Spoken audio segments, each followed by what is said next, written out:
Subscribe now and press the bell icon. Never miss an update.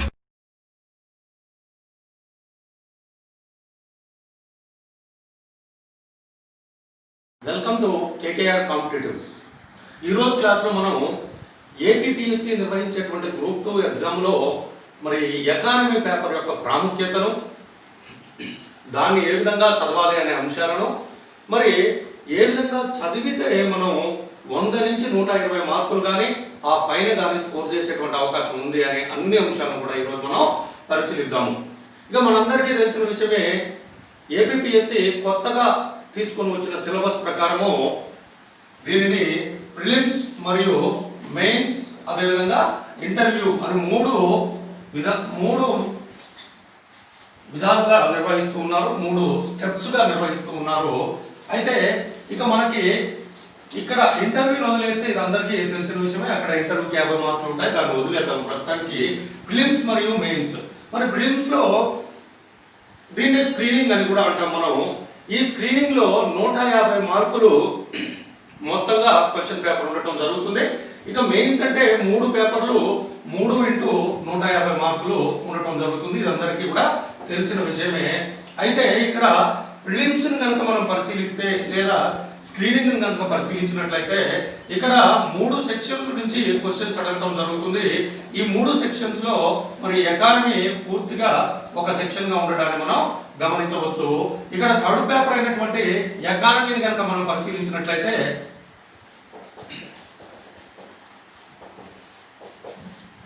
ఇక్కడ third paper అయినటువంటి economy అంటే ఇక prelims లేదా స్క్రీనింగ్ అయిపోయిన తర్వాత మెయిన్స్ వెళ్ళడం జరుగుతుంది. అక్కడ ఎకానమీ అనేది ఒక పేపర్ పూర్తిగా 150 మార్కులకి ఉండడాన్ని మనం గమనించవచ్చు.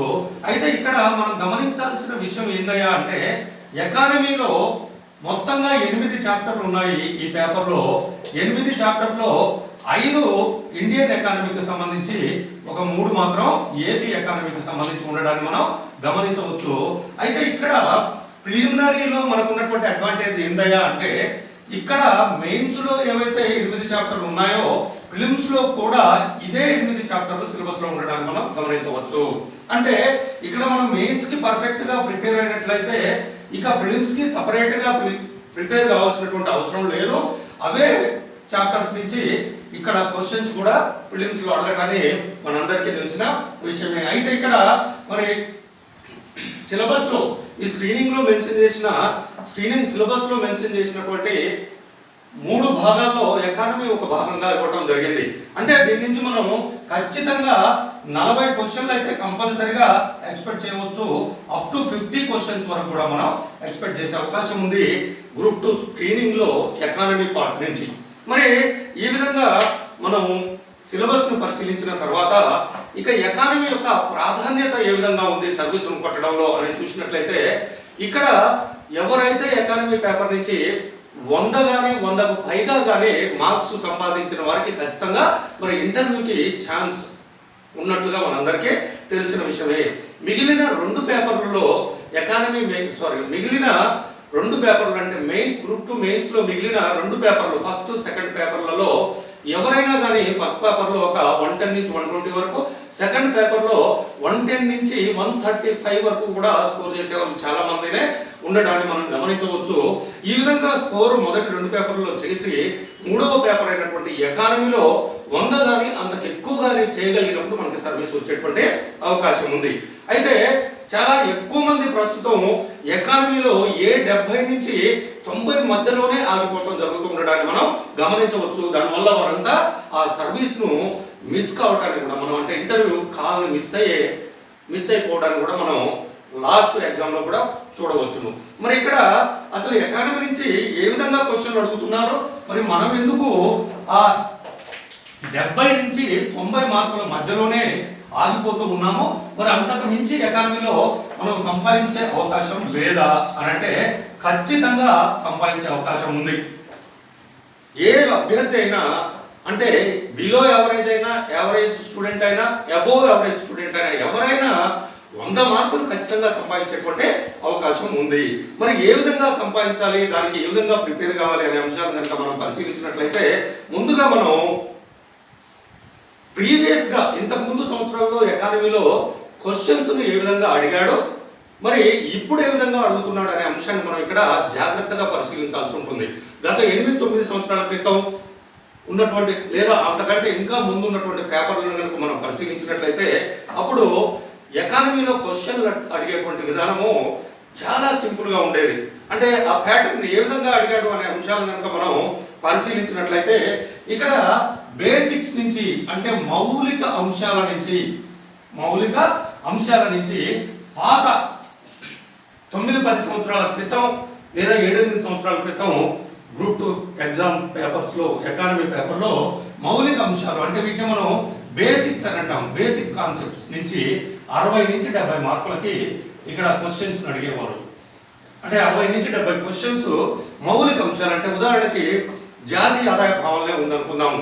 మరి జాతీయ ఆదాయం నుంచి కానివ్వండి లేదా ఆ భావనలో ఉన్నటువంటి ఒక 10 రకాల భావనలో వాటి యొక్క ఫార్ములాస్ నుంచి కానివ్వండి లేదా ఫలానా సంవత్సరంలో జాతీయ ఆదాయం యొక్క వృద్ధి రేటు ఎంత, ఫలానా సంవత్సరంలో తలసరి ఆదాయం యొక్క వృద్ధి రేటు ఎంత, మరి లేకపోతే ఆర్బీఐ ద్రవ్య విధానానికి సంబంధించి మరి ద్రవ్యోల్బణ సమయంలో రెపో రేటును డాష్ పెంచుతారు, తగ్గిస్తారు, అలాగే ఉంచుతారు, ఏది కాదు. ఈ విధంగా మనం చదువుకున్నటువంటి మౌలిక అంశాలు బేసిక్స్ నుంచి 60-70 మార్క్స్ ఇంతకు ముందు పేపర్స్ లో అడిగేవారు.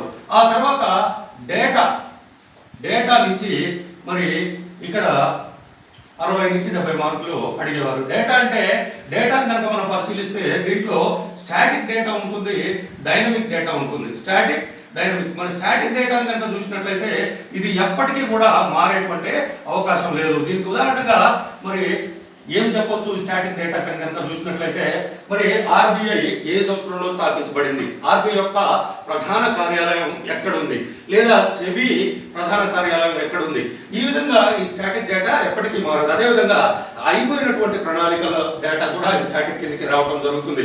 మరి మొదటి పంచవర్ష ప్రణాళికలో వృద్ధి రేటు, సగటు వృద్ధి రేటు ఎంత, మొదటి పంచవర్ష ప్రణాళికలో ఈ క్రింది వాళ్ళలో స్థాపించబడని పరిశ్రమ ఏది, ఇవన్నీ స్టాటిక్ డేటాతో మనకి ఎప్పటికీ కూడా బాధ లేదు.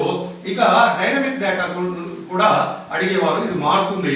డైనమిక్ డేటా అంటే ఎకనామిక్ సర్వేలో ప్రతి సంవత్సరం మారేటటువంటి అంశాలు, ఆ డేటాకు సంబంధించిన అంశాలు. అంటే మరి జాతీయ ఆదాయాలు కావచ్చు, తలసరి ఆదాయాలు కావచ్చు, మరి నికర జాతీయ ఆదాయం కావచ్చు, స్థూల జాతీయ ఆదాయం కావచ్చు, ఇలా ఎకనామిక్ సర్వేలో ప్రతి సంవత్సరం వ్యవసాయ వృద్ధి రేట్లు కావచ్చు, పారిశ్రామిక రంగ వృద్ధి రేట్లు ఇవన్నీ కూడా ప్రతి సంవత్సరం మారుతాయి. అవి డైనమిక్ డేటాగా మనం చెప్పుకోవడం జరుగుతుంది.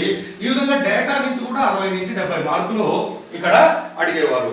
ఇక విశ్లేషణ అనాలిసిస్ పార్ట్ నుంచి విశ్లేషణ పాత పేపర్స్ లో పాత పద్ధతిలో జరిపినటువంటి గ్రూప్ 2 ఎగ్జామ్స్ లో ఇదంతా కూడా మనం నేర్చుకునేది. విశ్లేషణ అంటే అనాలిసిస్ కు సంబంధించి 15-20 మార్క్స్ అడిగేవారు. అయితే అప్పట్లో ఎవరైనా ఎకానమీ గ్రూప్ 2 ఎకానమీ రాయాలంటే దాంట్లో మౌలిక అంశాలను మరియు డేటాని నిక్కచ్చగా బట్టు ఏదో రకంగా గుర్తుపెట్టుకొని మౌలిక అంశాలు ఎలాగో మనం తీసుకున్న కోచింగ్ లోనూ మన సొంతంగా నా బేసిక్స్ అని నేర్చుకుంటాం. కాబట్టి ఇక్కడ ఎంతవరకు ఛాన్స్ ఉంది, రెండు కలిపి 120 నుంచి 140 మార్క్స్ వరకు వీటిని అడిగేవారు. వీటిలో చాలా సులభంగా అభ్యర్థులు 100కు పైగా మరి 120 వరకు కూడా స్కోర్ చేసేవారు. మిగిలిన 2 పేపర్లో మంచి స్కోర్ వచ్చినప్పుడు వాళ్ళు ఆటోమేటిక్ గానే మరి ఇంటర్వ్యూకి ఎంపిక అయ్యేవారు. ఇంటర్వ్యూ లేకపోతే డైరెక్ట్ గా సెలక్షన్ లిస్ట్ లోనే ఉండేవారు. ఈ విధంగా పాత రోజుల్లో జరిగినటువంటి ఎకానమీ పేపర్ ని మనం గమనించవచ్చు. మరి ఇప్పుడు ఏ విధంగా ట్రెండ్ నడుస్తూ ఉంది అని అంటే ఇప్పుడు పేపర్లు కనుక చూసినట్లయితే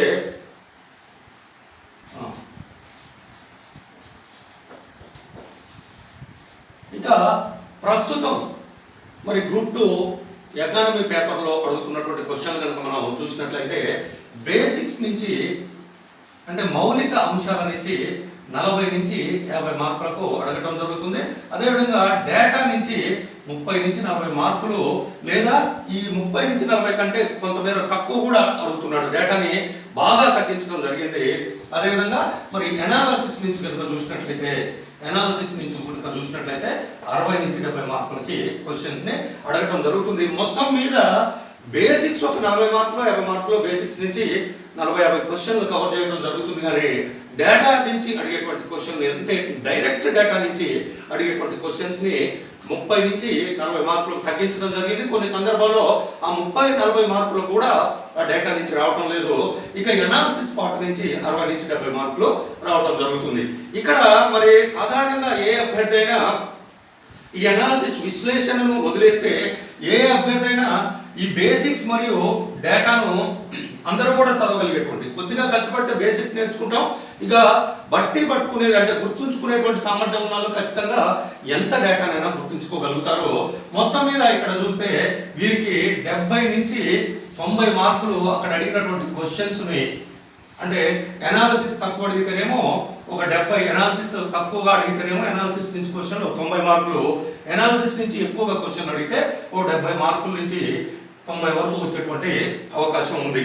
అందుకే ఇక్కడ చూడండి, సాధారణంగా ఈ విశ్లేషణపై శ్రద్ధ వహించకుండా ఎకానమీలో బేసిక్స్ ని డేటాను చదివిన వారు ఈ 70 నుంచి 90 మార్కుల మధ్యలోనే, అంటే 70 కానీ 80 కానీ లేదా మహా అయితే 90 మార్కుల వరకు కూడా వచ్చి ఇక్కడ ఆగిపోవడం జరుగుతుంది.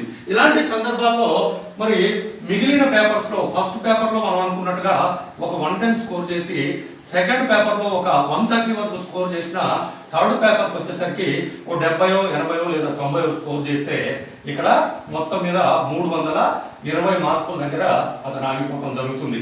అంటే అతను ఏ విధంగా మార్క్స్, అంటే అతను రిజల్ట్ వచ్చిన తర్వాత అరే కట్ ఆఫ్ వచ్చేసి 340, 350 లేదా 360 దగ్గరలో ఉంది కదా, నేను చాలా దగ్గరకు వచ్చి ఆగిపోయాను, మరి ఏం చేయాలి, నేను ఇంత దగ్గర ఒక 20 నుంచి 30 మార్కుల దూరంలో ఉండి అతను ఆగిపోవడం జరుగుతుంది.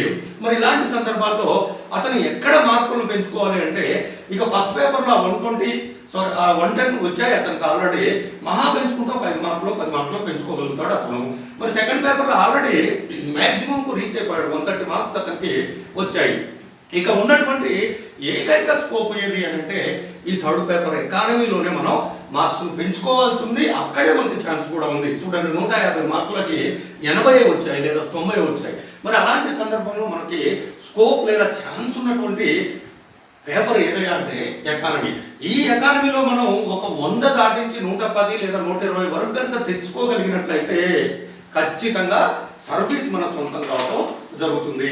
మరి ఎందుకు తెచ్చుకోలేకపోతున్నాం అంటే, సాధారణంగా ప్రిపేర్ అయ్యే అభ్యర్థి ఇక్కడ తోటే ఆగిపోవడం జరుగుతుంది. మరి ఈ ఎనాలిసిస్ ఎందుకు చేయలేకపోతున్నాడు అని అంటే, ఎనాలిసిస్ చేయకపోవడానికి పలు రకాల కారణాలు ఉండొచ్చు. అంటే మనకి బోధించే దగ్గర ఎనాలిటికల్ పాయింట్ ఆఫ్ వ్యూలో మనకి బోధన దొరకపోవచ్చు ఒకటి.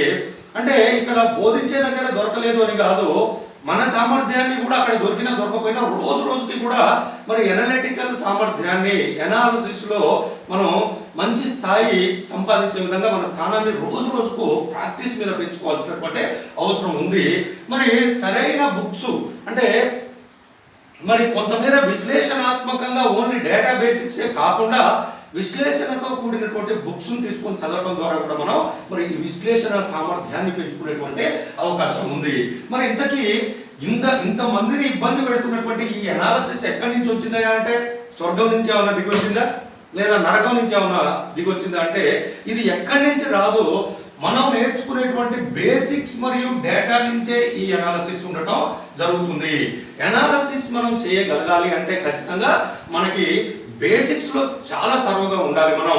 అదేవిధంగా డేటా కూడా ఎంత గుర్తుపెట్టుకునే సామర్థ్యం ఉంటే అంత మేర డేటాని గుర్తుపెట్టుకోగలగాలి. ఈ రెండింటిని ఉపయోగించే మనం ఎనాలిసిస్ అనేది చేయడం జరుగుతుంది. మరి ఏంది ఎనాలిసిస్ అంటే, ఇక్కడ ఎనాలిసిస్ అంటే ఏం లేదు, ప్రాక్టికల్ అప్లికేషన్. ఒక అంశాన్ని తీసుకుంటే ప్రాక్టికల్ అప్లికేషన్, మరి ఏదైనా ఒక బేసిక్ ని లేదా ఒక సెట్ ఆఫ్ డేటాని, ఒక టేబుల్ ని తీసుకుంటే దానిని వివిధ రకాల ఎకనామిక్ బేస్డ్ అంశాలకి మనం ముడిపెట్టగలగాలి. మిగిలిన ఎకానమీ రిలేటెడ్ అంశాలతో సంబంధం ఏముంది ఒక అంశానికి, మరి ఆ సంబంధంతో మనం ముందుకి చదువుకుంటూ ప్రతి టాపిక్ ని కూడా చదువుకుంటూ ముందుకు వెళ్ళిపోవాల్సి ఉంటుంది. అంటే ప్రాక్టికల్ గా జాతీయ ఆదాయం అనేది మనకి సపోజ్ తెలిసిందనుకో, లేదా బ్యాంకింగ్ లో ఆర్బీఐ గురించి చదువుతా ఉన్నాము, ఆర్బీఐ యొక్క మరి ఈ ద్రవ్య విధానంలో భాగంగా మనం చదువుతూ ఉన్నాం అనుకుంటే అక్కడ రెపో రేట్లు, రివర్స్ రెపో, బ్యాంకు రేట్లు ఈ విధంగా అనేక ఆర్బీఐ కాలానుగుణంగా మారుస్తూ ఉంటుంది. ఏ పరిస్థితులకు అనుగుణంగా మారుస్తుంది? ద్రవ్యోల్బణం మరియు ప్రతి ద్రవ్యోల్బణ పరిస్థితులకు అనుగుణంగా ఆ రేట్లని, వివిధ రకాల రేట్లని ఆర్బీఐ మార్చుకుంటూ పోతుంది. మరి మనం ఓన్లీ తగ్గింది, పెరిగింది, లేదా తగ్గిస్తుంది, పెంచుతుంది ఫలానా సమయంలో బ్యాంక్ రేట్ ఏం చేస్తుంది? ద్రవ్యోల్బణ సమయంలో అంటే పెంచుతుంది, మరి ప్రతి ద్రవ్యోల్బణ సమయంలో ఏం చేస్తుంది అంటే తగ్గిస్తుంది. అలా కాకుండా మనం ఎందుకు పెంచాల్సి వస్తుంది అంటే డీప్ గా దానిలోకి వెళ్ళి రకరకాల ప్రాక్టికల్ అప్లికేషన్ లో మనం నిమగ్నం కావాలి. మరి బ్యాంక్ రేటుని ద్రవ్యోల్బణ సమయంలో ఎందుకు పెంచాల్సి వస్తుంది? బ్యాంక్ రేట్నే కాదు, మిగిలిన అన్ని అంశాలను కూడా ద్రవ్యోల్బణ సమయంలో ఆర్బీఐ తన ద్రవ్య విధానంలో భాగంగా పెంచుతూ ఉంటుంది. ఎందుకు పెంచుతుంది అంటే ద్రవ్యోల్బణం అంటేనే మరి మనీ సర్క్యులేషన్ పెరిగిపోవటం, మనీ సరఫరా పెరిగిపోవటం. ఎప్పుడైతే ప్రజల్లో లేదా దేశంలో ఈ ద్రవ్య సరఫరా పెరిగిపోతుందో మరి వస్తువులకు ఉన్నటువంటి డిమాండ్ పెరిగిపోతుంది. ఎందుకంటే వస్తువులు నిర్దిష్టంగా ఉంటాయి, లిమిటెడ్ గా. మరి మనీ సరఫరా పెరిగిపోయినప్పుడు ఏమవుతుంది? వస్తువుకు డిమాండ్ పెరిగి దాంతో ధరలు పెరగటం జరుగుతుంది. మరి ఇక్కడ ఏది ఆర్బీఐ తనకున్నటువంటి ఆ రేట్లని తగ్గించో పెంచో దాన్ని సెట్ చేయాలనుకుంటుంది. మనీ సరఫరానే తగ్గించాల్సి ఉంటుంది. ద్రవ్యోల్బణం అంటేనే మనీ సరఫరా పెరుగుతుంది కాబట్టి మరి సిచ్యువేషన్ ఎప్పటికి కరెక్ట్ అవుతుంది? ద్రవ్య సరఫరాని తగ్గిస్తే అక్కడ సిచ్యువేషన్ అంతా కరెక్ట్ అవుతుంది. తగ్గించాలి అంటే మరి బ్యాంక్ రేటుని పెంచితే ఏమవుతుంది? బ్యాంక్ రేటుని పెంచితే మరి ఎప్పుడైతే బ్యాంక్ రేటును పెంచుతామో ప్రజలకి వడ్డీ రేట్లు పెరిగిపోతాయి. తాము తీసుకునేటువంటి రుణాలపై బ్యాంకుల్లో వడ్డీ రేట్లు పెరుగుతాయి. వడ్డీ రేట్లు పెరిగినప్పుడు ప్రజలు ఏం చేస్తారు? ఇప్పుడు ఎందుకులే ఎక్కువ వడ్డీ రేటు ఉంది కాబట్టి వడ్డీ రేట్లు ఎప్పుడైనా తగ్గినప్పుడు మనం లోన్ తీసుకున్నాము లేదా రుణాన్ని తీసుకున్నాము అని చెప్పి అప్పుడు ఆగిపోవటం జరుగుతుంది. అంటే బ్యాంకుల నుంచి ప్రజల్లోకి సరఫరా అయ్యే ద్రవ్యంలో మార్పు సంభవిస్తుంది. ద్రవ్యం బ్యాంకుల దగ్గర ఉన్న ద్రవ్యం బ్యాంక్ రేట్ పెంచినప్పుడు బ్యాంకుల దగ్గరనే ఉంటుంది, ఎక్కువగా ప్రజలు తీసుకోవడానికి ఇష్టపడరు. అదేవిధంగా ఇండస్ట్రియలిస్టులు కూడా ఎక్కువ వడ్డీ రేట్లను పెట్టి వారి దగ్గర రుణాన్ని పొందడానికి ఇష్టపడరు. కాబట్టి ఈ రేటుని రిజర్వ్ బ్యాంక్ పెంచడం జరుగుతుంది. దానికి అనుగుణంగా బ్యాంకులు కూడా వడ్డీ రేట్లు పెంచుతారు. మరి వడ్డీ రేట్లు పెంచినప్పుడు ప్రజలు రుణాన్ని తీసుకోవడానికి ఇష్టపడరు కాబట్టి బ్యాంకుల దగ్గర ఉన్న ద్రవ్యం బ్యాంకుల దగ్గరనే ఉంటుంది. అంటే ప్రజల్లో ద్రవ్య సరఫరా అనేది తగ్గిపోతుంది. అంటే ఈ విధంగా ఒక్కొక్క దాన్ని ఏదో పెంచుతుంది, తగ్గిస్తుంది అనే కాకుండా ఒక్కొక్క దాన్ని మనం రిలేట్ చేసుకుంటూ మరి ఎనాలిటికల్ ఓరియంటేషన్ లో మనం ప్రతి దాన్ని కూడా చదవాల్సి ఉంటుంది. ఉదాహరణకి ఇక్కడ ఒక డేటా ఉంది. అంటే మనం సపోజ్ జాతీయ ఆదాయాన్ని తీసుకుందాం లేదా తలసరి ఆదాయం, ఏదో సమ్ ఎక్స్ డేటా అనే దాన్ని మనం ఇక్కడ తీసుకోవడం జరిగింది. ఒక టేబుల్ ఆఫ్ డేటా మన దగ్గర ఉంది. అయితే దీంట్లో జనరల్గా ఏముంటాయి? సంవత్సరము, మరి ఆ జాతీయ ఆదాయం అనుకుంటే జాతీయ ఆదాయం కోట్లలో అనే టేబుల్ ఉంటుంది జనరల్ గా. మరి ఇక్కడ ఈ టేబుల్లో మనం ఏం చేస్తాం? ఇక్కడ రకరకాల 2000, 2001లో జాతీయ ఆదాయం ఎంత ఉంది, 2001, 2002లో ఎంత ఉంది, ఈ విధంగా 2019, 20 వరకు కూడా మనం చూస్తాం. డేటాను చూసి మనం ఏం చేస్తాం ఇక్కడ, సరే ఈ 2019, 20 రీసెంట్ ఇయర్ కాబట్టి దీన్ని గుర్తుపెట్టుకుందాము. ఆ తర్వాత ఒక 2 సంవత్సరాలు దాని ముందరే కూడా గుర్తుపెట్టుకుందాం. ఏదైనా అతను మరి ముందు సంవత్సరానికి కనుక ఏమన్నా జాతీయ ఆదాయం ఎంత అని అడిగితే దాని ముందు కూడా మనం గుర్తుపెట్టుకుందాంలే, అంతవరకు సరిపోతుంది అని ఈ 3 సంవత్సరాల డేటా మనం గుర్తుపెట్టుకుంటాం మహా కష్టంగా. అది కూడా అలా కాకుండా మనం ప్రతిదీ గుర్తుపెట్టుకోవాల్సిన అవసరం లేదు. ఒకవేళ గుర్తుపెట్టుకునే సామర్థ్యం ఉన్నవారు మాత్రం సపోజ్ ఇక్కడ జాతీయ ఆదాయము ఒక 5 అంకెల్లో 2,35,773 కోట్లు ఉంది అనుకుంటే మనం ప్రతి సంవత్సరానికి కూడా గత దశాబ్దాన్ని ఏ విధంగా చేయాలంటే 2.35 అప్రాక్సిమేట్ గా మనం గుర్తుపెట్టుకోవాలి. సరే ఇక్కడ కూడా రీసెంట్ ఇయర్స్ పూర్తిగా గుర్తుపెట్టుకున్నా ఏం లేదు, కానీ మిగిలినవి కూడా అస్సలు వాటి వైపు చూడకుండా మిగిలిన దాంతో సంబంధం లేకుండా ఉండదు. కాబట్టి మనం షార్ట్ కట్ లో ఒక 2-3 అంకెల్ని ప్రతిదానికి గుర్తుపెట్టుకోవాలి. ఇక్కడ చూస్తే సరే 3.35, ఆ విధంగా 3.72, ఈ విధంగా మనం గుర్తుపెట్టుకోగలగాలి. ఓన్లీ గుర్తుపెట్టుకుంటే కాదు, ఆ విధంగా మనం 1 లేదా 2 అంకెల్లో గుర్తుపెట్టుకునే విధంగా టేబుల్ ఫామ్ చేసుకొని మరి ఇక్కడ పోకడలను గమనించాలి. అంటే డేటా నుంచి ఏ విధంగా ఎనాలిటికల్ బేస్డ్ క్వశ్చన్స్ అడుగుతాడు అనే దానికి నేను ఇక్కడ టేబుల్ ఎగ్జాంపుల్ గా తీసుకొని చెప్తున్నాను. పోకడలు ఏ విధంగా ఉన్నాయి? మరి 2001లో ఇక్కడ జాతీయ ఆదాయం 2.35 lakh crores ఉంది. ఆ తర్వాత నెక్స్ట్ సంవత్సరానికి ఇమీడియట్ గా 3.35 పెరిగింది. అంటే దాదాపుగా ఇక్కడ 100 ఎంత 2.35 3.35 అంటే 110 అంటే 1,00,000 కోట్లు అదనంగా ఇక్కడ పెరిగింది, బాగా పెరిగింది. ఆ తర్వాత కేవలం 35 నుంచి 72 అంటే ఒక 0.37 క్రోర్సే లక్షల కోట్లే ఇక్కడ పెరిగింది. అంటే ఈ విధంగా చూసినప్పుడు మనకి ఎన్ని విషయాలు అర్థమవుతాయి ఇక్కడ అంటే ఆ తర్వాత కూడా 2019-20 వచ్చేసరికి అది 2.35 నుంచి 5.70 డబుల్ అయింది అనుకుందాం. అన్నప్పుడు మనం ఏం చేయాలా, ఈ గత 20 సంవత్సరాల కాలంలో ఎంత పెరిగింది అంటే దాదాపుగా జాతీయ ఆదాయం డబుల్ అయింది, రెట్టింపు అయింది. అంతేకాకుండా మరి ఏ విధంగా పెరుగుతూ పోతుంది అంటే ఏదో ఒక 2001 నుంచి 2002కు మాత్రం భారీ ఎత్తున 1,00,000 కోట్లు పెరిగినప్పటికీ ఆ తర్వాత చాలా స్లోగా పెరుగుతూ 2019-20 నాటికి రెట్టింపుకు చేరుకుంది. మరి ఇదే కాలంలో అత్యంత తక్కువ గ్రోత్ రేట్ ఎక్కడుంది, అలాంటి కొన్ని పర్టికులర్ ఇయర్స్ మనం గుర్తుపెట్టుకోవాలి. అప్పుడు మనకి ఎగ్జామ్ లో క్వశ్చన్ ఏ విధంగా అడుగుతాడు, అనలిటికల్ బేస్డ్ క్వశ్చన్ అంటే గత దశాబ్ద కాలంగా భారతదేశ జాతీయ ఆదాయం గురించి ఈ క్రింది వానిలో సరైనది రాయండి, సరైన దాన్ని గుర్తించండి.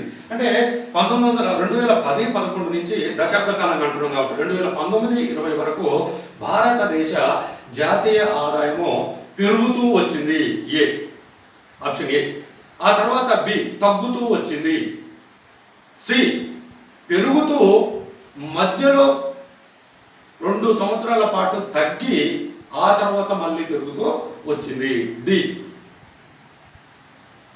ఏది కాదు. లేకపోతే ఇంకొకటి ఏదన్నా మధ్యలో మొదట్లో తగ్గి చివరిలో పెరుగుతూ వచ్చింది. దీనికి సంబంధించి ఏ first option A and B are correct, రెండవది B and C are correct, మూడవది C and D are correct, నాలుగవది ఆల్ ఆర్ కరెక్ట్. మరి అలా అడిగినప్పుడు ఏ విధంగా చేయగలుగుతావు, డేటాపై నీకు అవగాహన లేకపోతే నీవు ఏ విధంగా ఆ క్వశ్చన్ని ఆలోచించి ఆ క్వశ్చన్కి ఆన్సర్నే చేయగలుగుతావు. అలాంటి క్వశ్చన్ని ఇదేదో చికాగ్గా ఉందని చెప్పేసి ఆ క్వశ్చన్ని స్కిప్ చేసి మనం వేరే క్వశ్చన్లోకి వెళ్ళిపోవటం జరుగుతుంది. ఈ విధంగా డేటా నుంచి అనలిటికల్ బేస్డ్ క్వశ్చన్స్ అడిగే అవకాశం ఉంది. ఇక థియరీ నుంచి అంటే బేసిక్స్ నుంచి కూడా అనలిటికల్ బేస్డ్ క్వశ్చన్స్ అడిగేటువంటి అవకాశం ఉంది. బేసిక్స్ నుంచి అంటే మనం ఇందాక ఆర్బీఐ గురించి చదువుకోవడం జరిగింది, ఆ bank rate, repo, reverse repo, వీటి మార్పు ఏ విధంగా జరుగుతుంది. ఈ విధంగా అనేక అంశాలకి మనం ముడిపెట్టాల్సి ఉంటుంది. ఇక ఇంకొక అంశాన్ని కనుక మనం పరిశీలిస్తే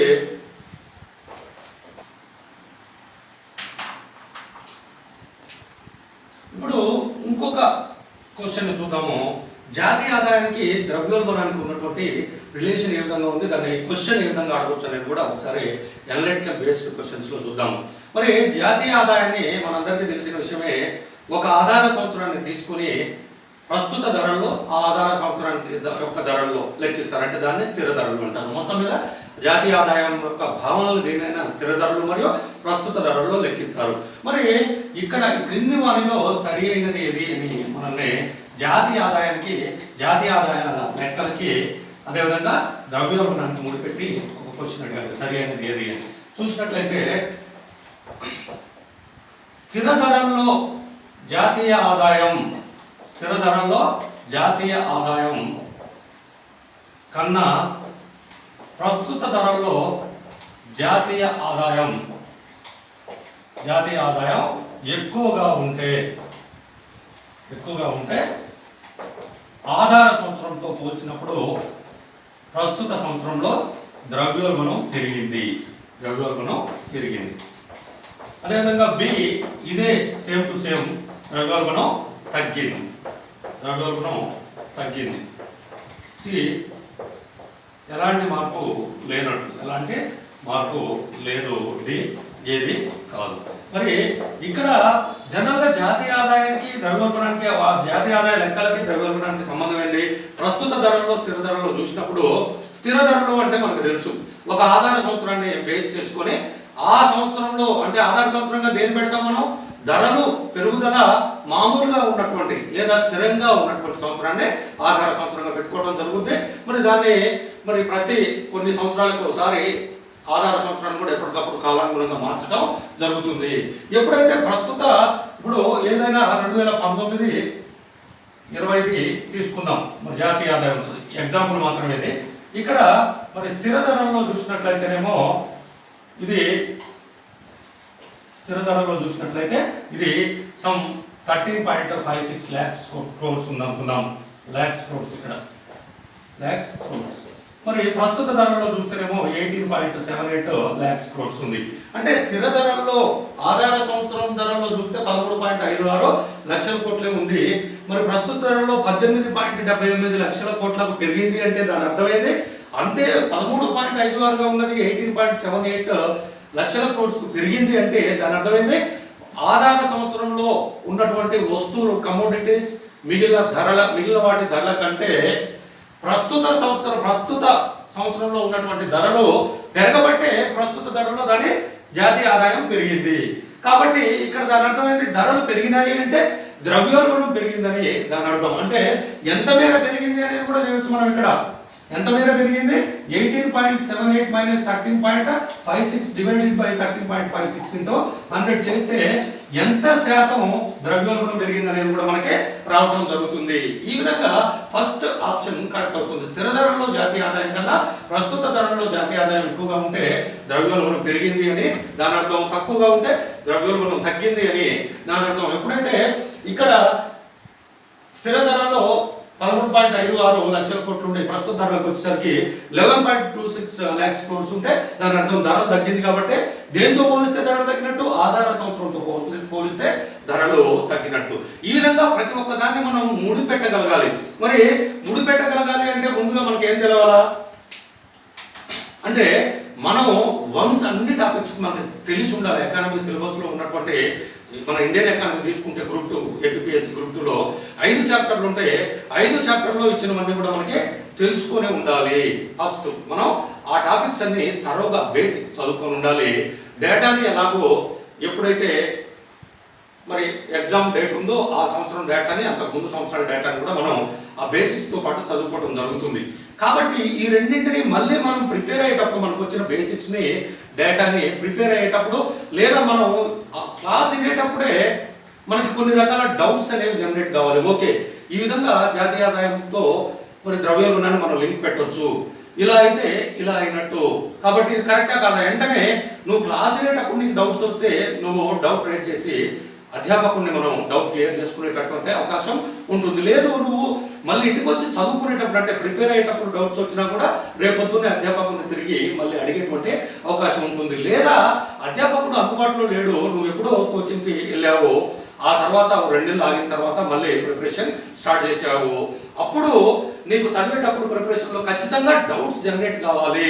ఆ విధంగా ఒకదానికొకటి ప్రాక్టికల్ ఓరియంటేషన్లో ఇది తగ్గితే ఇది తీసుకొని జాతీయ ఆదాయానికి దీనికి ఏమైనా సంబంధం ఉందా, లేదు ఇంకొక దానికి ఆర్బీఐకి వీటికి ఏమైనా ధరలకు ఏమైనా సంబంధం ఉందా, ఈ విధంగా నిరంతరం నువ్వు ఎకానమిక్ చదివేటప్పుడు డౌట్స్ అనేవి నీ మధ్యలో మెదలాలి. ఎన్ని డౌట్స్ నీకు వస్తే అంత అప్లికేషన్ ఓరియంటేషన్లోకి నువ్వు వెళ్తున్నట్టుగా గుర్తించాలి. ఆ డౌట్స్ నువ్వు అధ్యాపకుని అడిగానే క్లియర్ చేసుకోవాలి, లేదా నీ సొంతంగా ఇంటర్నెట్ సెర్చ్ ద్వారా నువ్వు క్లియర్ చేసుకోవాలి. ఈ విధంగా మనం నిరంతరంగా డౌట్స్ పుట్టగా తయారు కావాలి ఎకానమీ ప్రిపేర్ అయ్యేటప్పుడు. అంటే ఎన్ని డౌట్స్ వస్తే అంత ప్రాక్టికల్ అప్లికేషన్లోకి నువ్వు తీసుకుని వెళ్తున్నావు నీ ఎకానమీ సామర్థ్యాన్ని అని దాని అర్థము. ఈ విధంగా మనము మరి ప్రతిదీ కూడా విశ్లేషించుకుంటూ చదువుకుని పోయిన ఎడల ఖచ్చితంగా మనం విజయాన్ని సాధించే అవకాశం ఉంది. ఇంకొక విషయం ఏంటంటే ఇక్కడ మనకి సిలబస్లో some particular topics particular chapters mention చేయడం జరుగుతుంది. ముందుగా మనం ఏం చేయాలా, గుడ్డెకు చేలవబడ్డట్టు కాకుండా మనకి సిలబస్లో ఇవ్వబడిన టాపిక్స్ ఏంది, మరి ఆ టాపిక్లు అన్నీ కూడా దొరికేటువంటి బుక్ ఏమైనా ఉందా, ఉంటే దాన్ని తీసుకొని మనం చదువుకుందాం. లేదు అంటే మన సొంతంగానైనా మనం ఇంటర్నెట్లో సెర్చ్ చేసుకుని ఎకనామిక్ సర్వేలన్నీ మన దగ్గర పెట్టుకుని దానికి సంబంధించి మనం నోట్స్ అయినా తయారు చేసుకోవాలి. అంతేకాని ఏదో ఒక బుక్ మార్కెట్లోకి ఎప్పుడో 2005లో 2006లోనో ఆ పాత సిలబస్కి అనుగుణంగా వచ్చింది అనుకుందాం. అదే బుక్ తెచ్చుకుని ఇప్పుడు సిలబస్ మారితే పాత సిలబస్కి కొత్త సిలబస్కి ఉన్నటువంటి తేడాలు మీరు గమనించండి. ఎన్ని చాప్టర్స్ మారాయో, ఎన్ని టాపిక్స్ మారాయో మీకు అర్థమవుతుంది. ఫస్ట్ చాప్టర్లో కనుక చూసుకున్నట్లయితే ఆర్థిక వ్యవస్థల నియంత్రణ అనేది ఒక కొత్త టాపిక్ రావడం జరిగింది. సెకండ్ చాప్టర్లో కనుక ఇండియన్ ఎకానమీలో గ్రూప్ 2 ఏపీఎస్సీ సిలబస్లో కనుక చూసుకుంటే ఆర్థిక విధానాల్లో భాగంగా వ్యవసాయ విధానాలు అనేది రావడం జరిగింది. వ్యవసాయ విధానాలు ఎప్పటి నుంచి చదవాలి మనం, హరిత విప్లవానికి ముందు చదవాలి, హరిత విప్లవం తర్వాత చదవాలి, సంస్కరణ కాలంలో చదవాలి, సంస్కరణ తర్వాత ఏ విధంగా ఉన్నాయి వ్యవసాయ విధానాలు అనేది చదవాలి, ఆ తర్వాత తర్వాత పారిశ్రామిక విధానాల గురించి కూడా ఉంది, ఏ విధంగా మార్పులు చెందాయి అని. అంటే ఇవన్నీ కూడా పాత సిలబస్ ప్రకారం రాయబడినటువంటి పుస్తకాల్లో అవి ఉండవు.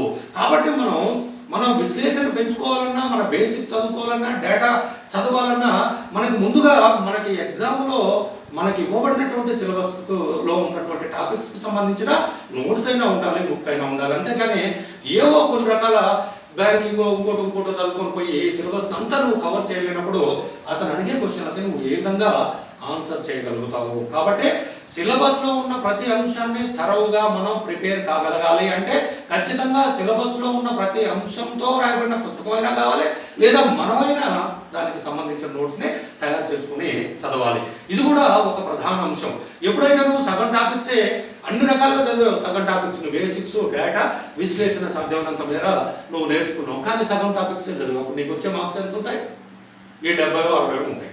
బాగా చేస్తే 70, మామూలుగా చేస్తే 50 నుంచి 60 మధ్యలో మార్క్స్ రావడం జరుగుతుంది. మరి ఈ 50 నుంచి 60 మధ్యలో వచ్చేటువంటి మార్క్స్ మనం కాంపిటీషన్కి తట్టుకుని నిలబడగలుగుతామా?